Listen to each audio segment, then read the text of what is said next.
Capítulo 15. O pavilhão adaptativo. Câmaras adaptativas. Assim, já nos corredores que davam para as salas de tratamento adaptativo, orientou-nos novamente nosso instrutor Amon. Pois bem, companheiros, adentraremos uma das câmaras de transmutação de nosso estabelecimento. Como essa, temos dezenas no edifício. Deste modo, conseguimos atender um maior número de entidades simultaneamente. Peço que sejam discretos e cuidadosos, a fim de não perturbarmos a paz do ambiente, concluiu nosso instrutor em tom silencioso. Amon delicadamente abriu a porta do recinto, revelando-nos uma imensa sala, repleta de equipamentos justapostos um ao lado do outro. Poderia contar facilmente 50 unidades dos referidos dispositivos, em meio aos quais técnicos do estabelecimento circulavam, prestando solicitamente auxílio às entidades ali presentes. Os equipamentos não estavam todos ocupados. Todavia, poderia contar pelo menos 2 dezenas de estrangeiros em tratamento. As máquinas assemelhavam-se a macas altamente tecnológicas, possuindo uma superfície luminosa em espécie de mesa, sobre a qual o paciente deitava-se. A outra superfície, diametralmente oposta, flutuava sobre o corpo do indivíduo, a cerca de 1 metro de distância. Os dois polos, opostamente alocados, emanavam uma luminosidade peculiar, como a infundir uma frequência energética transmutadora sobre o paciente. Ante nosso curioso exame, o instrutor Amon tratou de tomar novamente a palavra, explicando-nos em detalhes o processo em curso. Percebam, amigos, nossas máquinas infundem sobre os corpos sutis de nossos irmãos feixes luminosos de frequências intensas. Essas, por sua vez, atuam na intimidade da matéria astral, transmutando sua vibração para uma faixa similar à de nosso plano. Conforme lhes adiantara, a consecução do processo pode estender-se ou não, a depender do indivíduo. As sessões levam cerca de 1 hora e são feitas diariamente. Dessa maneira, preservamos o equilíbrio energético e psicoemocional de nossos pacientes. Cabe salientar que os próprios equipamentos escaneiam e extraem toda a informação necessária dos corpos astrais, regulando também automaticamente o teor frequencial a ser infundido. Não requer qualquer interferência dos técnicos auxiliares no processo. Tudo acontece de forma autônoma. Vejam esse painel. Aqui podemos avaliar todo o sistema em execução. Aponta-nos o estágio da transmutação, bem como o número de sessões para concluí-la. Investiga ainda a intimidade do paciente, avaliando seu quadro emocional, como a verificar qualquer desequilíbrio em andamento. Caso nosso interno sofra variações emocionais agudas, o equipamento acautela a força da infusão energética, preservando a integridade do paciente. A engenharia aplicada a tais utensílios é sobremaneira avançada, cabendo-nos praticamente apenas o apoio emocional aos companheiros, finalizou Amon amistosamente. Apreciávamos impressionados aquela cena. A tecnologia presente no complexo Alvorada Celeste era deveras fascinante. Os técnicos siderais, solicitamente, trataram de munir o complexo com os requeridos aparatos de assistência aos estrangeiros. Cabia aos habitantes de Renascer o trabalho de simplesmente manejá-los corretamente. Notava que a maioria das criaturas estava adormecida durante o procedimento. Aparentemente, o sono profundo facilitava-lhes a transição energética, resguardando-as dos solavancos vibracionais. Uma variada gama de raças encontrava-se na sala. Para mim, não havia maiores surpresas, de certo modo, habituara-me à presença das criaturas. Amon, percebendo-nos a atenção e curiosidade, dilatou-nos um pouco mais a compreensão. A fim de que melhor compreendam o processo vivenciado por nossos irmãos, far-lhes-ei uma breve analogia. Imaginemos a frequência vibratória de uma ambiência onde ocorre um matrimônio.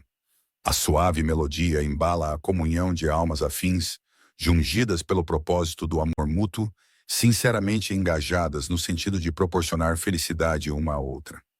Ao penetrarmos tal atmosfera, é-nos imediata a sensação de paz e bem-aventurança. Imergimo-nos em um estado de espírito esperançoso e pleno. Pois bem, enquanto nos deleitamos ao sabor das nobres sensações, eis que, de repente, recebemos uma horrenda notícia. Um amigo nosso acaba de desencarnar desastrosamente. No dia seguinte, comparecemos ao seu velório, e logo ao entrarmos, deparamo-nos com muitos aos prantos, desolados. Seus filhos, ainda infantes, e a pobre viúva lamentam, profundamente abalados, a partida do chefe da família. Naturalmente, percebemos toda a vibração de tristeza e desolação. Nossa alma absorve as repugnantes impressões, como se um gélido e asqueroso lodo viesse a cobrir-nos o dorso, inspirando-nos desesperança e angústia. Conseguimos, diante dessa analogia, perceber a diferença de vibrações a inundar-nos a alma. Na primeira ocasião, divisamos um clima de expansão, alegria e esperança. Na segunda, ares de sofrimento e aflição. Similarmente, assim operam nossos hóspedes, deslocando-se de uma calorosa cerimônia de bodas para um gélido ritual fúnebre. Diante disso, torna-se necessária uma profunda compaixão com nossos companheiros. Sofrem voluntariamente tal decréscimo energético que fatalmente altera-lhes o painel emocional interior, submetendo-se a uma ambiência energeticamente hostil ao seu padrão habitual. Por isso, nossa preocupação e assistência a essas almas. Finalizou Amon brandamente. A análise de nosso guia dilatava-nos o panorama compreensivo. Entendia haver muito mais variáveis em questão. Seria deveras penoso aos extraterrenos submeterem-se a tais procedimentos. Isso comprovava seu espírito missionário, ampliando nossa admiração por tais criaturas. Devaneava quanto às nobres virtudes de nossos companheiros, quando não muito distante de nós, um dos estrangeiros despertava. De olhos estatelados, fitou profundamente o técnico que lhe auxiliava, como a retornar de um transe profundo, ainda recobrando a consciência do que se passava. Amon, percebendo a movimentação, convidou-nos a nos aproximarmos do companheiro, a fim de tomarmos maiores informações sobre seu processo de transmutação energética. Assim, gentilmente ponderou: gostariam de entrevistar o irmão que acaba de despertar? Poderão, assim, melhor compreender a experiência dessas criaturas. O que acham? Eu e Jade prontamente concordamos. Seria-nos um valioso ensejo ouvir diretamente as minúcias do processo de transmutação.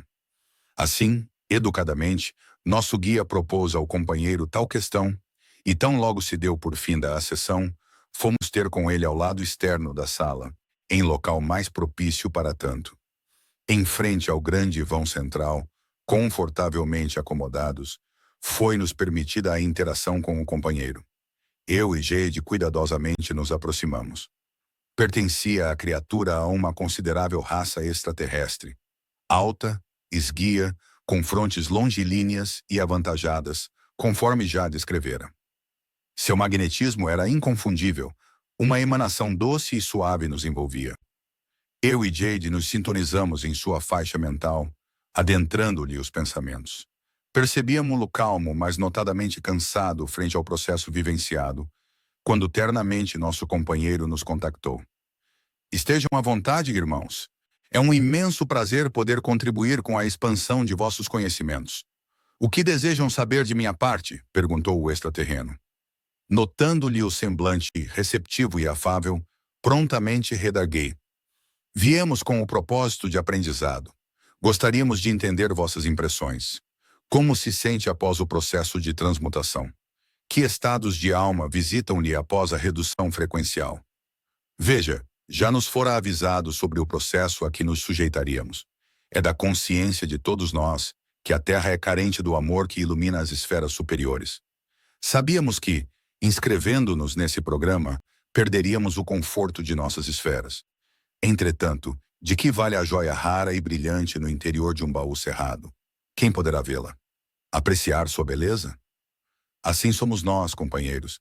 De que vale nosso avanço moral, nossas qualidades, nosso conhecimento, se não for para servir aqueles que ainda não o possuem? Eis a tônica da lei universal.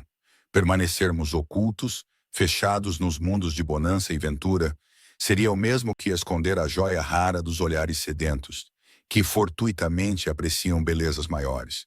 Por isso cá estamos. Quanto ao sofrimento que pode nos visitar, devo esclarecer que ele existe, é real, afeta-nos. Percebo que a leveza, a passividade, a lucidez não são as mesmas dantes. Os estados de alma aflitivos certamente passam a visitar-nos. A ansiedade, o medo, o desânimo são nuvens cinzentas a percorrer nosso antes limpo e amplo céu interior. Todavia, na condição de nuvens, elas invariavelmente passarão. Já vivemos experiências duras nos mundos primitivos. Por milênios, convivemos com as incertezas e óbices que ora os afligem. Portanto, nossa alma é experiente em tais aspectos. Hoje, em outra fase de nossa jornada evolutiva, percebemos que foram as altas temperaturas e condições extremas desses ambientes que nos forjaram as capacidades, pois somente assim o metal adquire a forma desejada pelo ferreiro. Nosso Pai Maior anseia nos forjar também, lapidar-nos, conferir-nos seu molde, seu modelo. Sábio é aquele que aprende a confiar na criação, entregando-se ao duradouro processo de transformação e renovação de nossas sombras em luz. Aprenda a nos observar ante a correta perspectiva, inundada de alegria e realizações, pois que hoje frutificamos, companheiro. Hoje somos a videira cujo ramo expandiu-se abundantemente, rendeu nutritivos frutos e ainda está jungida ao nosso Pai, o cerne da videira, concluiu satisfeito nosso irmão. As palavras daquela avançada criatura modificavam sobremaneira minhas impressões. Antes aficionado no aspecto sofrível e árduo da experiência, agora divisava o contentamento e a generosidade de suas almas. Não eram seres frágeis e quebrantáveis qual porcelana. Em verdade, nós é que éramos esses seres. Tais irmãos, por sua vez, alicerçados na pedra angular da sabedoria, abnegação e comunhão com o divino, traziam um equilíbrio invejável, aptos a suportarem mundos difíceis como o nosso. Enquanto refletia sobre os profícuos aprendizados, Jade cordialmente respondeu nosso companheiro: valiosos clarões de consciência nos oportunizem, amigo. A questão do sofrimento deve ser apequenada. Temos dado demasiado enfoque em tal aspecto. Por ora, nos ensina que a glória da contribuição na obra divina em muito suplanta os óbices da missão na terra. Nosso irmão estrangeiro então generosamente retrucou: esse é o valioso segredo da existência. Comunhão com o nosso Criador, servir seus propósitos em quaisquer habitações do cosmos, sempre será garantia de amor e bonança à criatura, finalizou afavelmente. Ante os enriquecedores aprendizados, tratei de agradecer nosso entrevistado pela assistência que nos prestava. Ele, nobremente, colocou-se à disposição para servir. Amon, percebendo o término de nossa interação, aproximou-se e ternamente cumprimentou nosso estrangeiro, despedindo-se do mesmo com gratidão. Nosso grupo reuniu-se novamente e seguimos rumo à saída do edifício. À nossa volta, muitas criaturas abandonavam, também, suas sessões terapêuticas daquele dia. Uma grande diversidade de seres misturava-se pelos corredores do pavilhão. Seguimos o fluxo da turba rumo à praça externa, agradável e arborizada. Os diferentes agrupamentos interagiam pacificamente. Acostumava-me com as diversas raças estelares, sentindo-me cada vez mais pertencente àquela gloriosa família cósmica. Naquele espaço, permanecemos por breves minutos, permutando aprendizados e impressões. Sabíamos que o tempo de Amon era escasso, e assim, não quisemos ocupá-lo em demasia. No guia e instrutor Omani, notando que nosso tempo ali já havia excedido, tomou novamente a frente de nossa comitiva e solenemente agradeceu a Amon pela visita repleta de aprendizados. Esse, por sua vez, nos retornou: considerem nosso departamento sempre aberto a vocês, companheiros. Somos todos trabalhadores do Altíssimo, em busca do nobre cumprimento de seus propósitos. Que o Criador esteja com todos, finalizou Amon. Retornamos assim ao nosso veículo, dando prosseguimento ao nosso roteiro de visitações em Alvorada Celeste.